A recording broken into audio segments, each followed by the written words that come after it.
Finally आता आपल्याला परत राजहंसचे अंडे भेटलेले आहेत. हा, हे तेच राजहंस आहेत जे काळे पांढरे असतात. तर रामकृष्णारी मंडळी, पहिलं म्हणलं बाबा ते मशीन मध्ये देतो अंडे ठेवून, कारण की मशीन मध्ये आता आपण जेव्हापासून चालू केलंय ना तेव्हापासून लय अंडे आले. टर्कीचे सुद्धा आपल्या मशीन मध्ये अंडे आलेत, कारण की विषयात झाले की ज्याच्याकडून अंडे आलेत ना आपल्याला, ते म्हणलं की बाबा माझी कोंबडी खुडूक झाली का मी ते तिथून अंडे नेईन, पण खुडूक होस तर तुझ्याकडे ठेव मशीन मध्ये. मी पण म्हणलो काय टेन्शन नाही, तसं पण मी मशीन चालूच केलं होतं, मला राजहंसचे अंडे ठेवायचेच होते. आता हे सगळं झालं होतं आदल्या दिवशी. दुसऱ्या दिवशी सकाळी उठल्या शेळ्या सोडल्या भो, आणि बघा आता यो बोकड पहिला गेला त्या कोंबड्याच्या खुरड्यात, कारण की त्याला वाटलं की बाबा आता आहे ना आपल्याला तिथं बाजरी खायला भेटन. कशाचं काहीच नव्हतं तिथं. ते सगळ्या कोंबड्या बाहेर सोडल्या, आणि आपलं जे बदकाचं पिल्लू आहे ना त्याला पण आज थोडं मोकळं सोडलं भाऊ. म्हणलं कायच करतंय बघा होतं, ते नुसतं इकडच्या तिकडे पळत होतं, जस काय प्यालाय गडी. मग त्याला थोड्या वेळाने पाण्यात सोडला.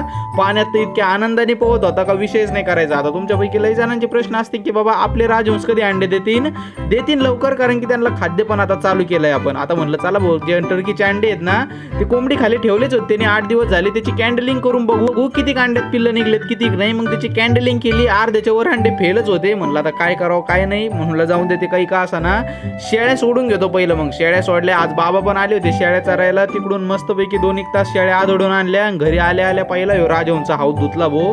आठवडा झाला याला धुतला नव्हता, आणि इतकी घाण निघली का विषयच नाही करायचा.